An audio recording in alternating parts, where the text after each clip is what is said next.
The Rouge River had been rising for 2 days. On the evening of April 7, 1947, floodwaters swept through Dearborn, Michigan, toppling telephone poles and swallowing the banks where Henry Ford had once watched her hunt for fish. The river that powered his estate now turned against it. Somewhere beneath the swollen current, the turbines of his private hydroelectric plant fell silent. The lights went out.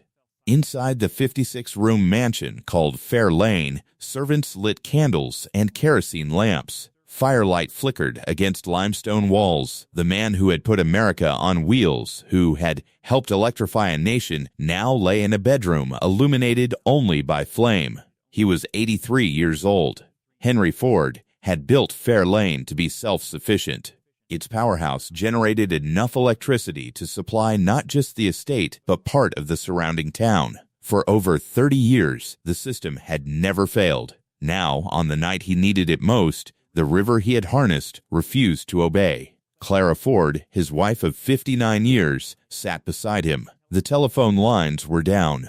When Henry complained of feeling unwell, she sent the chauffeur into the storm to find a doctor. By the time help arrived, it was too late. The man who had transformed the 20th century died in conditions that would have been familiar to his parents in 1863. No electricity, no modern machinery, just candlelight and the sound of water rushing past in the darkness. This is the story of that house, how it came to be built, what it meant to the man who created it, and why, in the end, even the river could not save him. If you find value in my channel, please consider subscribing to the channel. Chapter 1. The Believer.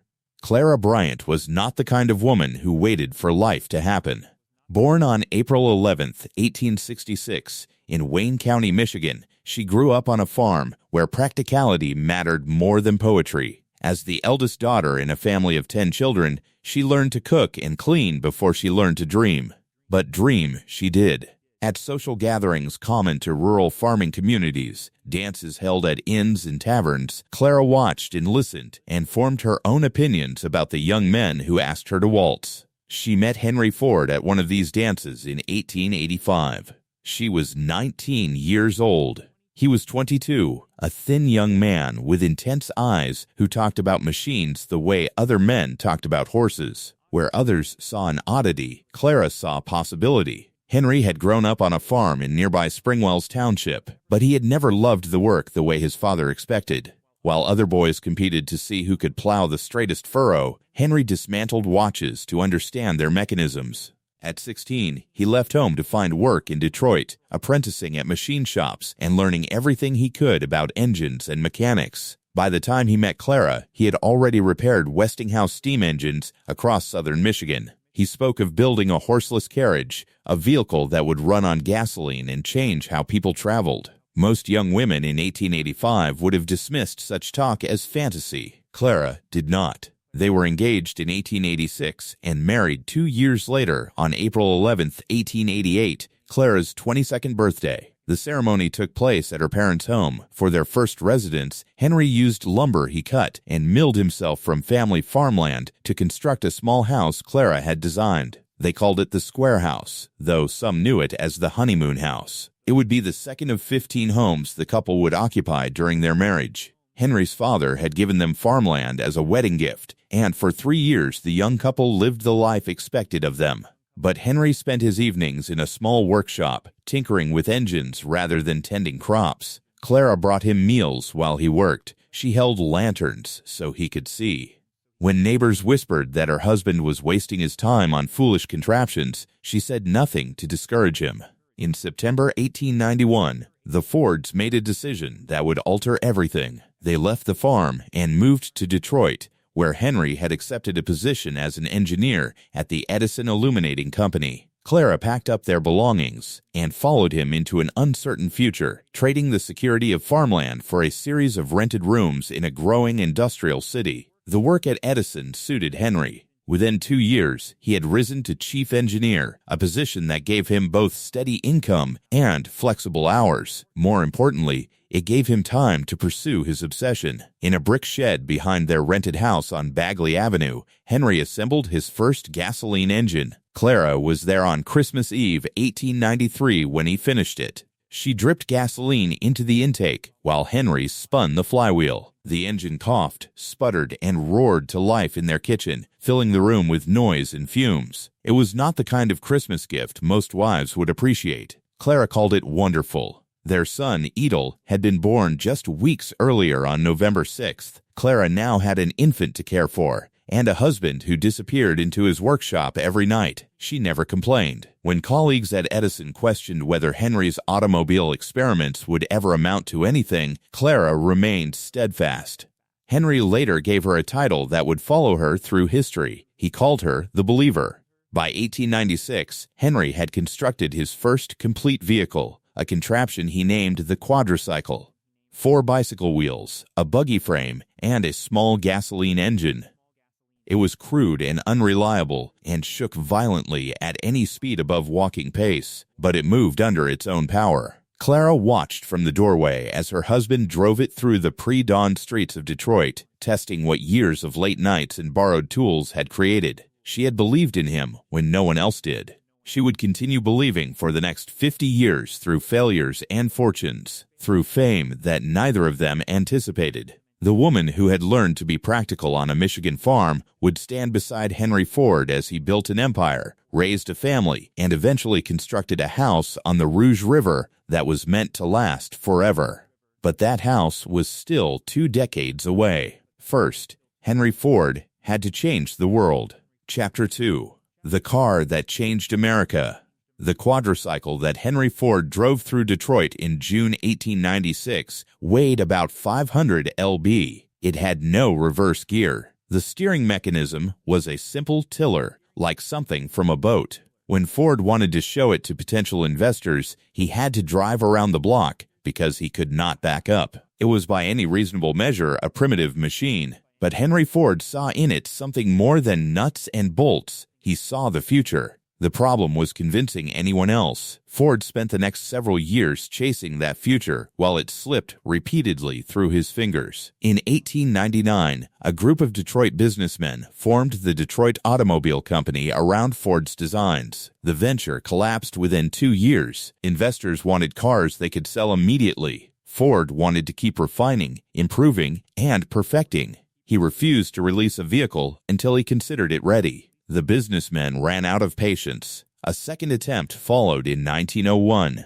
The Henry Ford Company lasted even less time. Ford clashed with his financial backers over the direction of the enterprise. When they brought in an outside consultant to evaluate his work, Ford walked away entirely. The company he abandoned reorganized itself around that consultant's ideas and eventually became Cadillac. 2 failures in 3 years. Most men would have reconsidered their path. Ford built a racing car instead. He called it the 999 after a famous locomotive. The machine was dangerous, loud, and spectacularly fast. Ford himself refused to race it at high speeds, so he recruited a bicycle racer named Barney Oldfield to drive.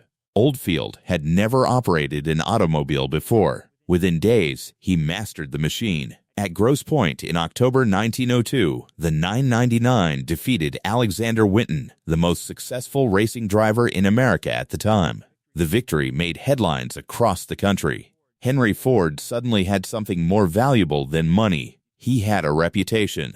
On June 16, 1903, Ford and 12 investors incorporated the Ford Motor Company with $28,000 in cash. Ford owned 12% of the new enterprise. He was not yet the dominant figure he would become, but he had learned from his previous failures. This time, he would balance his perfectionism with the practical demands of commerce. The company sold its first car on July 15, 1903. Over the next 5 years, Ford and his engineers produced a succession of models, each identified by a letter of the alphabet. Model A, Model B, Model C. Some succeeded modestly, others failed.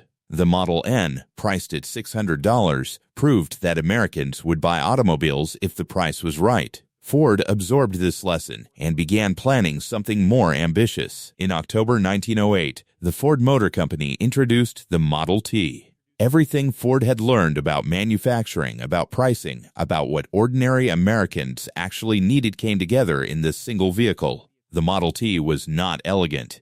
It was not fast. The suspension rattled over rough roads, and the hand crank could break an arm if it kicked back. But it was simple enough that farmers could repair it themselves.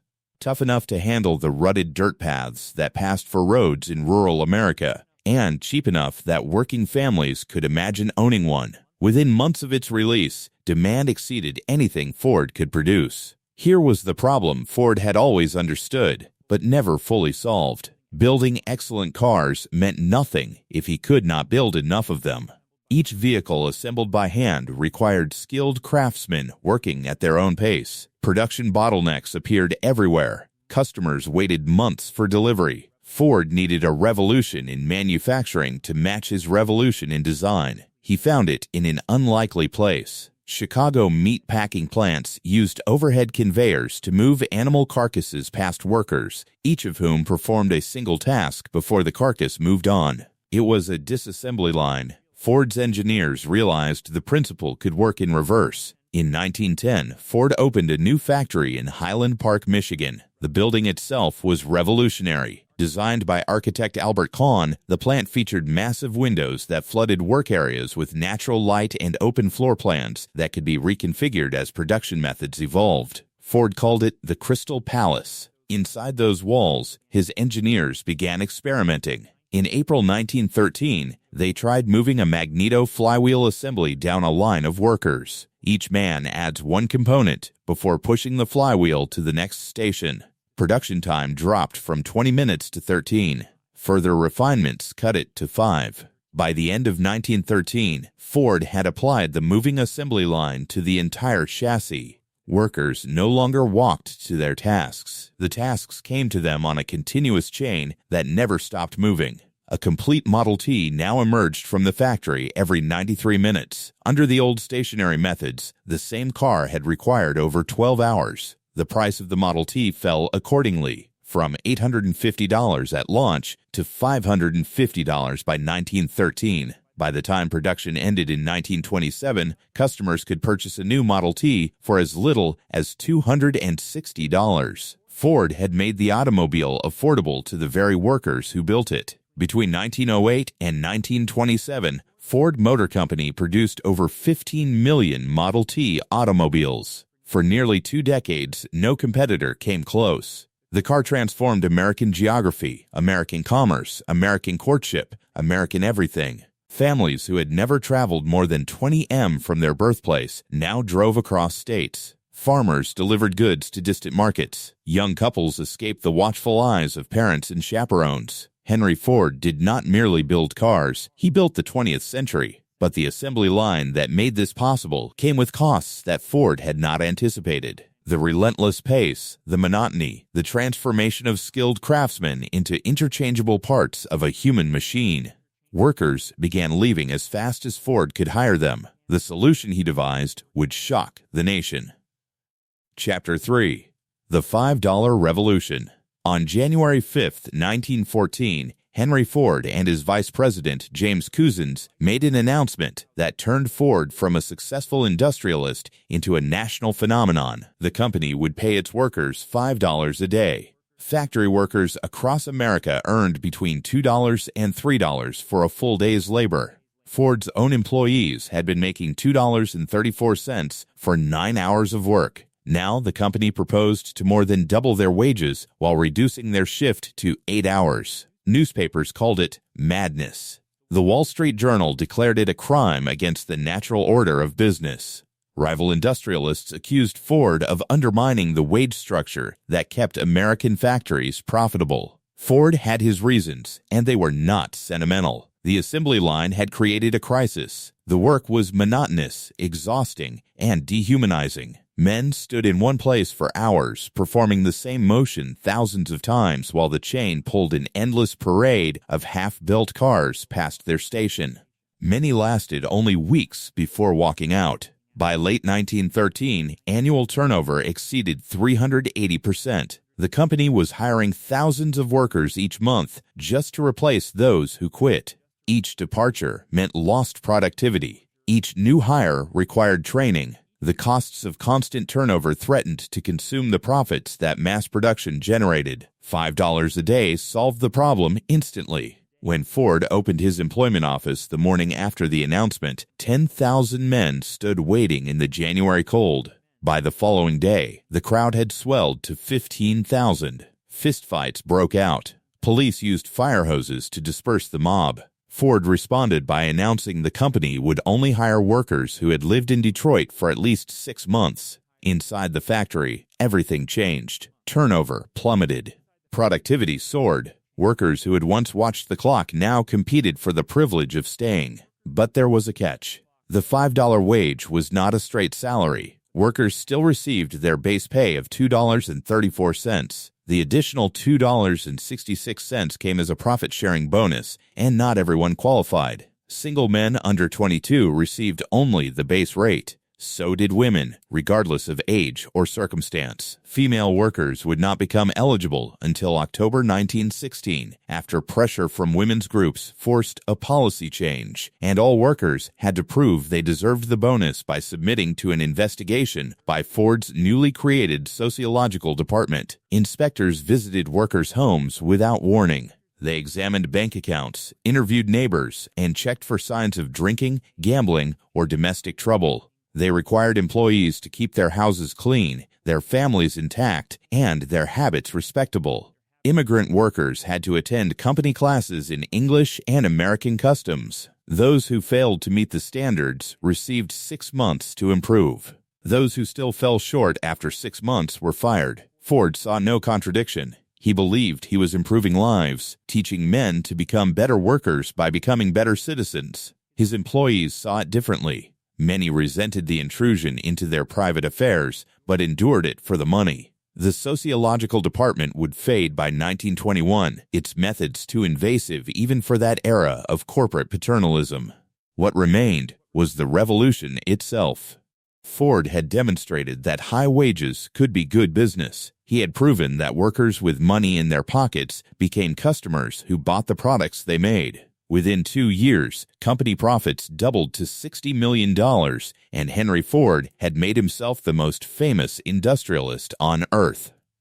Chapter 4. Escape to Dearborn. The house on Edison Avenue had been everything Henry and Clara Ford wanted when they built it in 1908. 7,000 square feet of Italian Renaissance elegance in Detroit's most prestigious neighborhood. A workshop above the garage where young Edel could tinker with engines, gardens designed by the finest landscape architect in the city. For 7 years, it was home. Then came the $5 day. Within hours of the announcement, the quiet street became impassable. Job seekers lined the sidewalk outside their door. Strangers appeared on their front porch at all hours, begging for work or demanding to speak with Henry. The Fords could not leave their own house without being surrounded. Fame had made their life unbearable. Clara had endured much in her years with Henry. The ridicule when he insisted he could build a horseless carriage, the financial uncertainty of failed ventures, the long nights when he disappeared into his workshop and forgot to come home for dinner. But this invasion of their privacy was something neither of them could accept. They began looking for land outside the city. Henry knew exactly where he wanted to go. 2 miles from his birthplace, along a stretch of the Rouge River that he had known since childhood, lay farmland that still looked much as it had when his father first cleared it. Between 1908 and 1910, Ford quietly purchased more than 1,300 acres of woods, meadows, and working farms. The land included property that had once belonged to families his parents had known. It felt less like buying real estate than reclaiming a birthright. Clara had her own reasons for choosing Dearborn over the lakeside estates that other wealthy Detroiters preferred. She had grown up on a farm not far from Henry's family. The Rouge River Valley was home in a way that Lake St. Clair could never be. In the summer of 1912, while their architects began drawing plans, Henry and Clara sailed for Europe. Ford wanted to visit his factories in England, but he also wanted to see Ireland. His father, William, had been born in Ballinascarthy, a village in County Cork, and had fled the famine in 1847. His mother, Mary, had been orphaned as a child and adopted by a Cork family named Arne. Henry had grown up hearing stories of the old country, but he had never seen it for himself. In Cork City, Ford met with a priest at the North Cathedral who helped him search the parish records. There, he found the baptismal entry for Patrick Ahern, the man who had raised his mother. Ahern had been born in 1804 on a narrow street called Fair Lane. Ford also traveled to Ballinascarthy, where he photographed the one-room stone cottage his grandfather had left behind. He wanted to buy the entire structure and ship it to America, but the price was too high. Instead, Ford purchased the original hearthstone from the fireplace. He would build them into the walls of his new home. When that home was finally completed in 1915, Henry and Clara gave it the name that connected them to both their families and to the country their ancestors had fled. They called it Fair Lane. Chapter 5. The Woman Who Designed It. Henry Ford wanted the most famous architect in America to design his new home. In 1909, he approached Franklin Wright.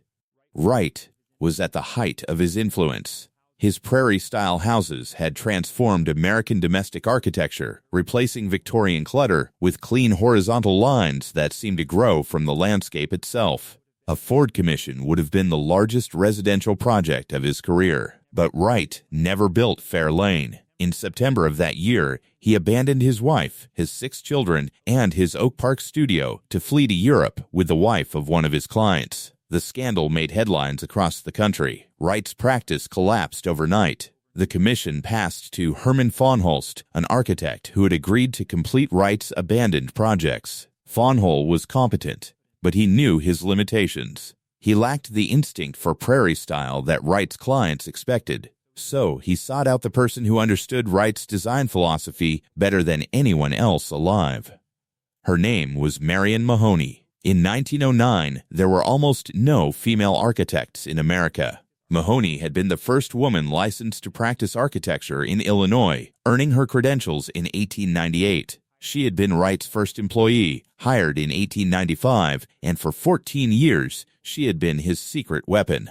The beautiful watercolor renderings that introduced Wright's buildings to the world, the drawings that made prairie style famous, were largely her work. Wright never credited her publicly. He rarely credited anyone. When von Holst offered her the Ford project, Mahoney accepted on one condition: she would have complete control of the design. By this time, Mahoney had married Walter Burley Griffin, a fellow architect who had also worked in Wright's studio. Together, they would go on to design the capital city of Australia. But in 1912 and 13, Mahoney focused her attention on the Ford estate. She developed plans for a prairie-style home on the banks of the Rouge River, low rooflines stretching toward the horizon, bands of windows that dissolved the boundary between interior and landscape, a house that would emerge from the Michigan countryside as naturally as the trees that surrounded it. In February 1914, she submitted her final rendering to Clara Ford. The Fords rejected it. The reasons remain unclear. Some accounts cite disputes over contractors and suppliers. Others suggest that Clara, after visiting English manor houses during trips to Britain, wanted something more traditional. Whatever the cause, the relationship ended badly. Mahoney was dismissed, and her vision for Fair Lane was never built. Clara found the replacement architect herself during a shopping trip to New York. His name was William Vanine, and he was an interior designer from Pittsburgh with no significant architectural credentials. The Fords were cautious enough to hire a detective agency to investigate his background. The report came back unflattering. Vanine had trouble paying his bills. They hired him anyway. Vanine took Mahoney's plans and transformed them. He kept the low profile and integrated landscape of the prairie style, but added medieval touches that Clara admired: a round castellated tower on the riverside, stepped parapets, and Gothic details. The American Institute of Architects would later call the result a prairie Gothic villa. Others described it as Scottish baronial modified by Midwestern sensibilities.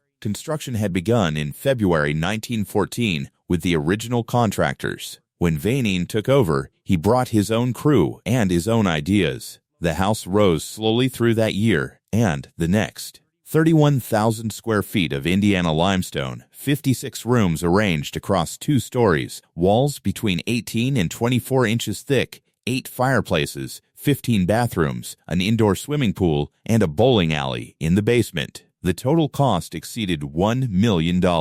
Marion Mahoney Griffin never spoke publicly about losing the Ford commission, By the time Fair Lane was completed in December 1915, she and her husband had already moved on to larger things. Their winning design for Canra had made them internationally famous. They would spend the next 2 decades in Australia, far from the Midwestern prairies where their careers had begun.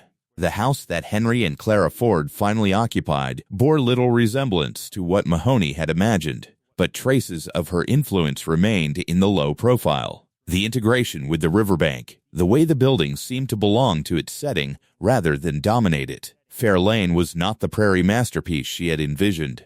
It was something stranger and more complicated, like the man who built it. Chapter 6. The House That Powered Itself. In November 1915, Henry and Clara Ford finally moved into Fair Lane. After nearly 2 years of construction, architectural disputes, and a parade of contractors, the house was ready. But the building they occupied was more than a home.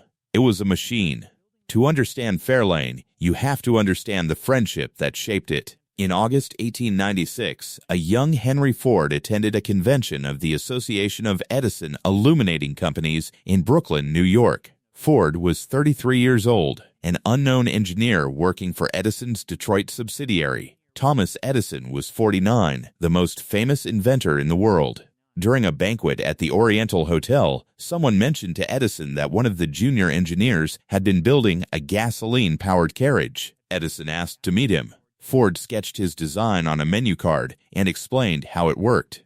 When he finished, Edison brought his fist down on the table. "Young man, that's the thing. You have it. Keep at it." Ford would later say that Edison's bang on the table was worth worlds to him. No one had ever given him such encouragement. The two men forged a friendship that would last 35 years until Edison died in 1931. When Ford began planning Fair Lane, he asked his old mentor to help design the heart of the estate. Not the house itself, but the powerhouse that would make it run. Edison created a hydroelectric generating system unlike anything built for a private residence. Workers constructed a dam across the Rouge River, diverting water into a 4-story limestone building that matched the mansion in material and craftsmanship. Inside, 2 massive turbines spun continuously, driven by the current of the river. The generators they powered produced 110 kW of electricity, enough to light the entire estate and still feed surplus power back into Dearborn's municipal grid. The powerhouse was more than a utility building. The ground floor contained a 12-car garage equipped with an automotive turntable, allowing Ford to store and retrieve vehicles without the awkwardness of backing out. Above the garage, Ford built a private laboratory where he worked on experimental engine designs. He installed a security gate on the stairs and allowed only his most trusted associates to enter. That room remained locked to visitors for decades. Thomas Edison himself laid the cornerstone. A bronze plaque still marks the spot, dedicating the building to the man whose encouragement had started him on his path. A 300-foot underground tunnel connected the powerhouse to the main residence. The passageway ran beneath the gardens, its arched stone walls giving it the appearance of a medieval crypt. Service staff used the tunnel to move between buildings without disturbing the grounds above. Doors along its length led to the bowling alley, the swimming pool, and various utility rooms that kept the estate functioning. Ford had designed Fair Lane to need nothing from the outside world. The hydroelectric plant generated power. The greenhouses grew vegetables and flowers year-round. The working farm produced meat and dairy. He wanted complete independence, a kingdom unto itself. This obsession with self-sufficiency reflected something deep in Ford's character. He had grown up on a farm where families provided for themselves or went without. He had watched his mother die when he was 12, watched his father struggle to keep the household running. The memory never left him. Fair Lane would never depend on anyone. The powerhouse still operates today. More than a century after Edison designed it, the original turbines continue to spin, generating electricity from the same river that powered Henry Ford's dreams. The tunnel still connects the buildings. The laboratory upstairs remains much as Ford left it. Clara preferred the sunlit rooms of the main house, the gardens she had helped design, and the music room, where she hosted dances and recitals. Henry spent his happiest hours in the powerhouse, surrounded by machinery and the sound of rushing water. The estate had been built for both of them, but it was the powerhouse that revealed who Henry Ford truly was. A man who trusted machines more than people. A man who believed that with enough engineering, he could make himself independent of the world. Chapter 7. Jensen's Gardens. The man who would transform Fair Lane from farmland into a work of art arrived in America with nothing but a love of the land. Jens Jensen was born in Denmark in 1860 and trained at the Thun Agricultural School near Copenhagen. He immigrated to the United States in 1884, speaking no English, and took a job as a laborer for Chicago's West Park Commission. Within 4 years, he had created something revolutionary. The American garden in Union Park looked nothing like the formal European landscapes that dominated Gilded Age cities. Jensen had traveled into the surrounding prairie, dug up native wild flowers, and transplanted them into a corner of the park. Where other designers imported exotic plants from distant continents, Jensen used the flora that had grown in the Midwest for thousands of years. The idea seems obvious now. In 1888, it was radical. Over the next 2 decades, Jensen rose through the Chicago park system, becoming general superintendent by 1905. He collaborated with Frank Lloyd Wright and Louis Sullivan. He developed a philosophy that matched their prairie-style architecture with a prairie-style approach to landscape, native plants, horizontal lines, spaces that felt like they had always existed, as if human hands had merely revealed what nature intended. When the architects of Von Holsten Fay began designing Fair Lane, they recommended Jensen for the grounds. Henry Ford agreed immediately. Here was a man who shared his instincts. Ford had grown up watching the Michigan prairies disappear under farms and factories. Jensen offered a way to bring them back. Jensen worked at Fair Lane from 1914 to 1920, transforming worn-out farmland into something that felt wild and ancient. He planted native oaks and hawthorns. He carved meadows through the woods and let prairie grasses reclaim the open spaces. He created wandering paths that led nowhere in particular, designed for contemplation rather than efficiency. His masterpiece was the entrance drive. Instead of proceeding straight to the house, visitors found themselves winding through dense woodland. Large trees planted on the inside of each curve blocked any long view. The forest seemed to go on forever. Then, without warning, the drive emerged into open space, and the house appeared in full view ahead. Jensen called this the delayed view. He wanted the experience of arrival to feel like a discovery. For Henry Ford, Jensen designed 2 long meadows aligned with the solstices. On the summer solstice, the setting sun would glow through a precise gap in the trees at the meadow's western end, bathing the entire landscape in golden light. On the winter solstice, the same effect occurred along a different axis. Ford, who loved precision and engineering, was delighted. Nature itself had become a kind of machine.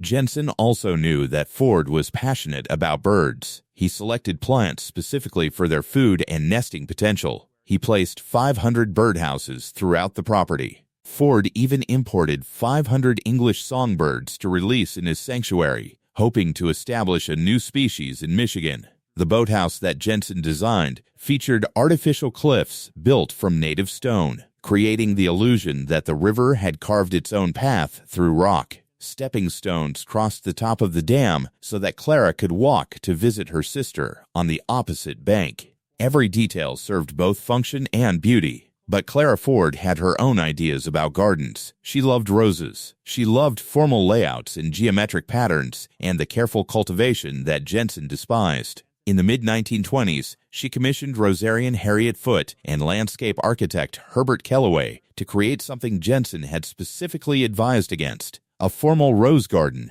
covering more than 2 acres, carved into the meadow that Jensen had so carefully restored. When Clara's garden was completed in 1926, it contained 10,000 roses in 400 varieties. There were pergolas in summerhouses and stone bridges over ornamental ponds.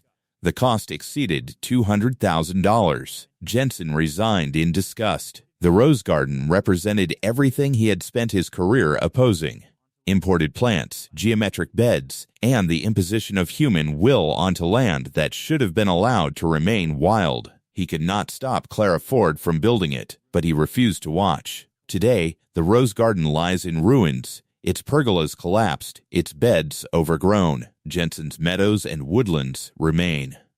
Chapter 8. The Vagabonds.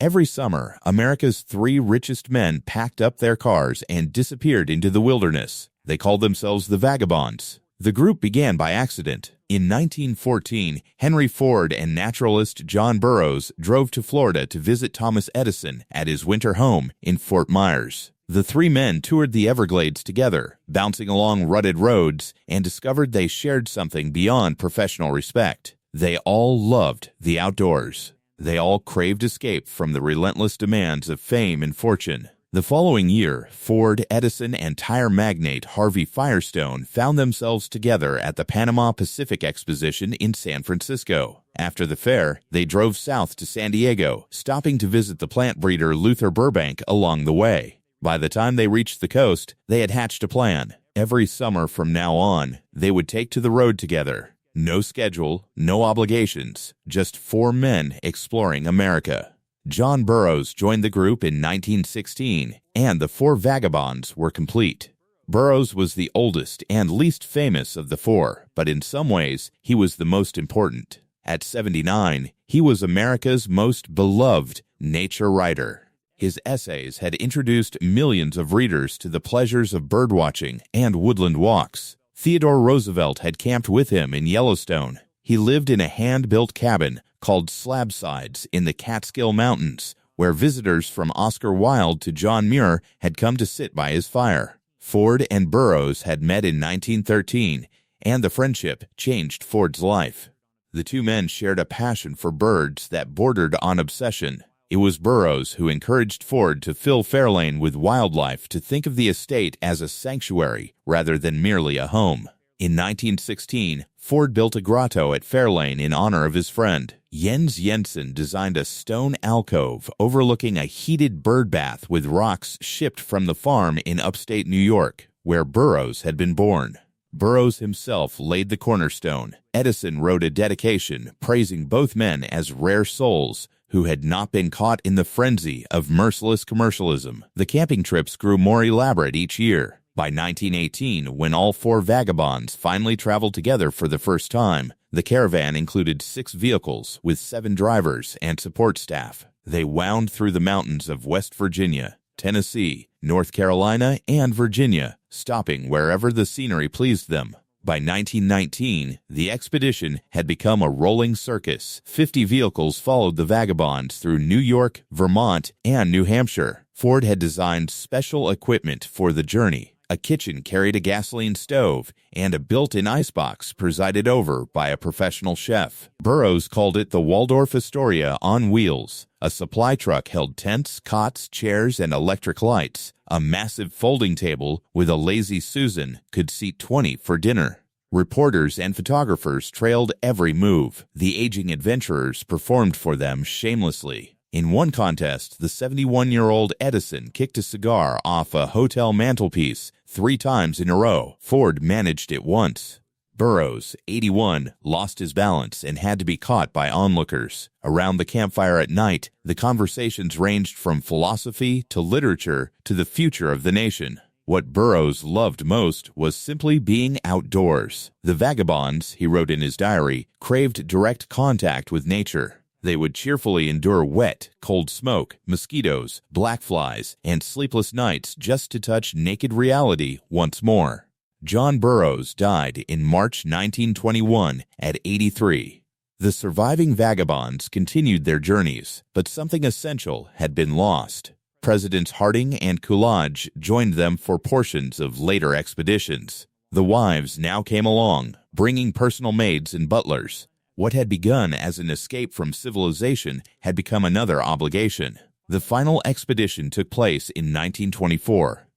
The trips were good fun, Ford wrote in his autobiography, except that they began to attract too much attention. Edison was gone by 1931. Firestone followed in 1938. Of the original 4, only the memories remained, and at Fair Lane, the grotto where Ford had honored his friend still stands. Its heated bird bath, long and cold.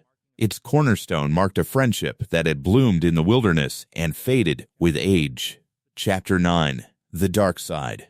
In 1918, at the height of his fame, Henry Ford bought a small weekly newspaper in Dearborn. He told reporters he wanted a publication that could speak directly to ordinary Americans, free from the influence of Wall Street and East Coast elites. What followed would become the ugliest chapter of his life. The Dearborn Independent had a circulation of 72,000 when Ford acquired it. Within a few years, that number would swell to 900,000, making it the second largest newspaper in the country. Ford achieved this reach through a simple policy. Every dealer in America was required to sell subscriptions. Every customer who bought a car received a free copy. In May 1920, the newspaper began publishing a series of articles under the headline, "The International Jew, the World's Foremost Problem."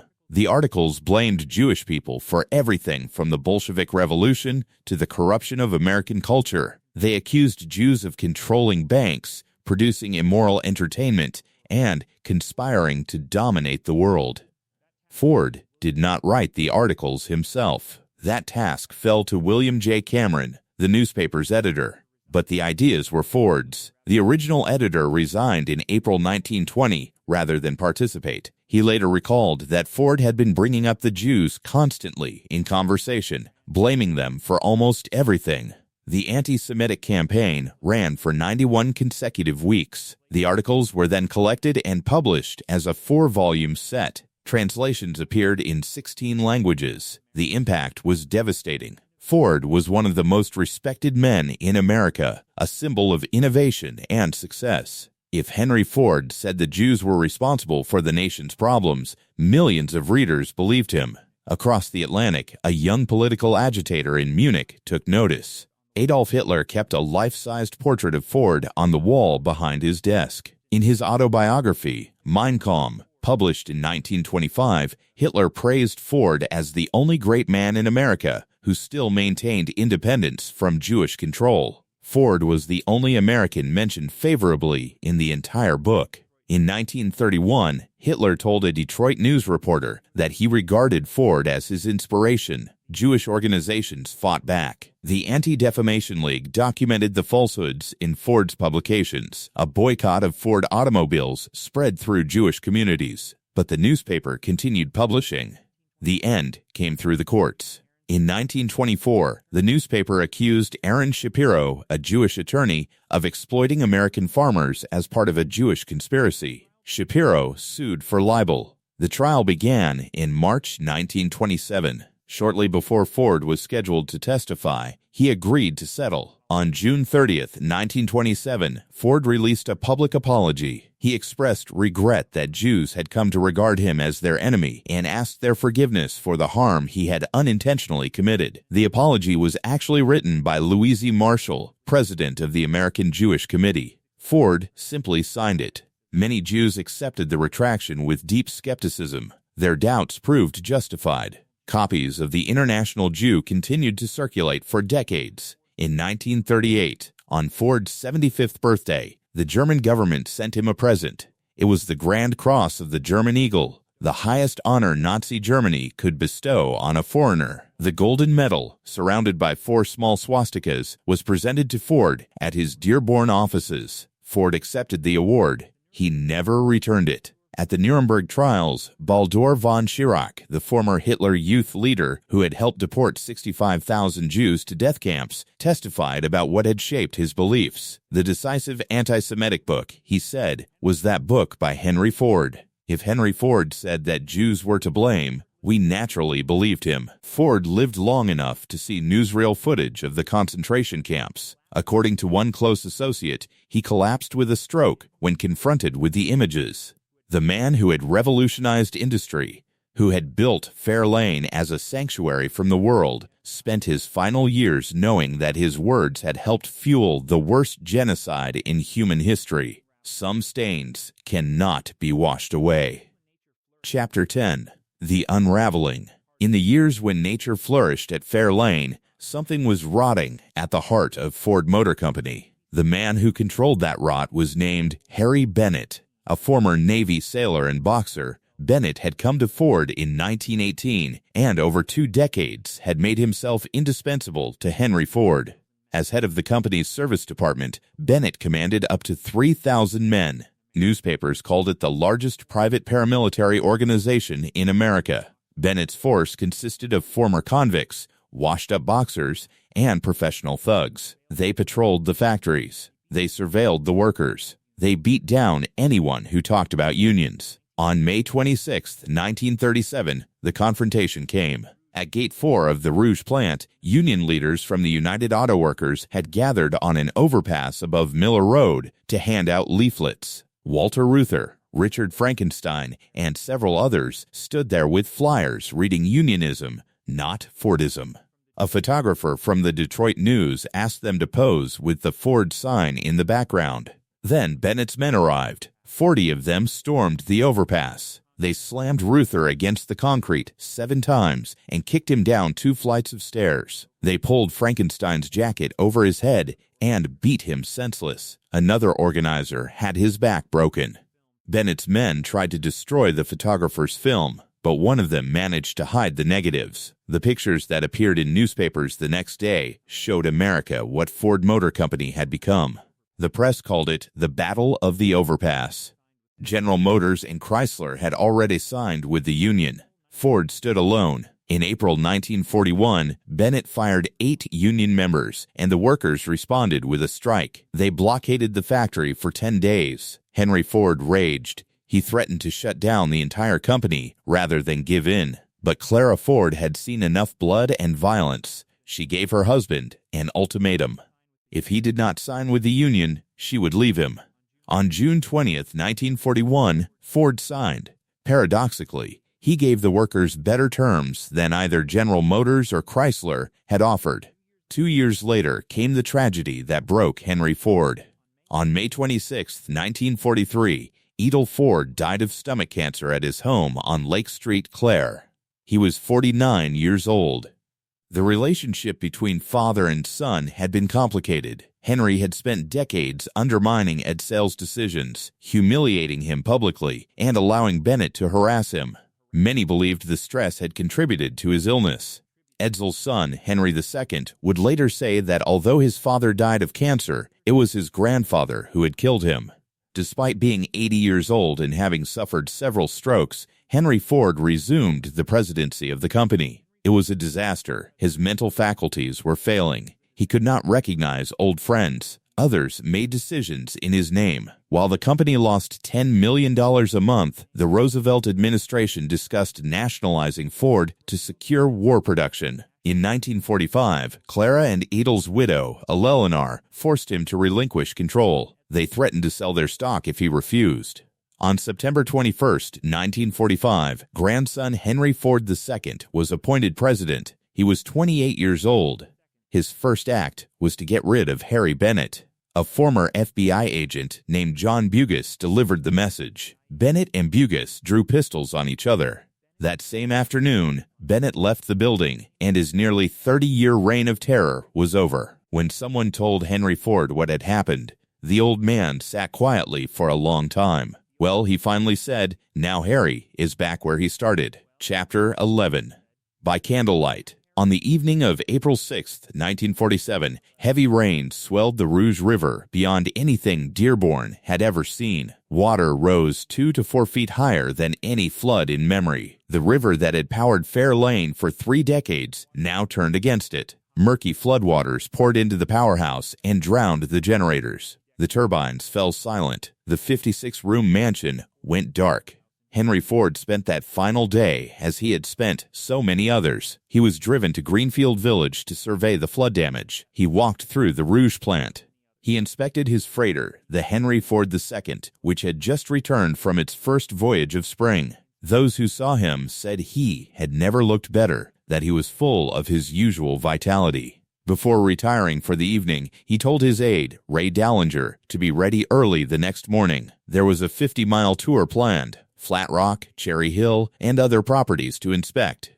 The old man was still making plans. That night, the mansion had no heat except for the fireplace, no light except candles and kerosene lamps. The telephone lines were down. Clara tucked heavy blankets around her husband as flickering shadows danced on the bedroom walls. Shortly before midnight, Henry told her he was not feeling well. Clara sent the chauffeur out into the storm to find a doctor.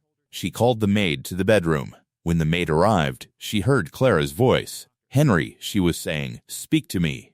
At 11:40 on the night of April 7, 1947, Henry Ford died of a cerebral hemorrhage. He was 83 years old. At his bedside were Clara and members of the household staff. The man who had built an empire of electricity and machines drew his last breath by firelight and candle flame, in circumstances no different from the night his mother had given birth to him on a Dearborn farm 83 years before. He left this world the same way he had entered it. The news spread quickly despite the storm. The next morning, Detroit woke to newspaper headlines that screamed a single word: 4 dead. Below it, a smaller line: dies in oil-lit, unheated home. The city came to a standstill. Gas stations closed. Buses and streetcars stopped running. Ford factories and showrooms around the world fell silent. His body was taken to Greenfield Village to the recreation hall he had built as a monument to American ingenuity. For 2 days, mourners filed past his casket. They came at a rate of 5,000 every hour. They stood in a line that stretched more than a mile. By the time the doors closed, an estimated 100,000 people had paid their respects. It was the largest funeral in Detroit's history. On Thursday, April 10th, the funeral service was held at the Cathedral Church of St. Paul in Detroit. 600 mourners filled the pews inside. 20,000 more stood in the rain outside. Every automobile factory in America observed a moment of silence. An estimated 7 million people across the nation paused to mourn. Henry Ford was laid to rest in the Ford Cemetery in Detroit beside his mother, who had died when he was 12, and near the farmland where he had been born. The boy who had hated farm work, the young man who had walked more than 8 miles to Detroit to escape it, the inventor who had changed the world and then watched that world leave him behind. He was the last of the great triumvirate. Edison had died in 31, Firestone in 38. Now Ford was gone too. The age of the pioneers was over. Clara lived on at Fair Lane for 3 more years alone in the great house by the river. She died in 1950 and was buried beside her husband. They had been married for 62 years. Today, Fair Lane still stands. The Rouge River still flows through its grounds, and on quiet evenings when the light fades and shadows gather in the old rooms, it is not difficult to imagine a candle flickering in an upstairs room.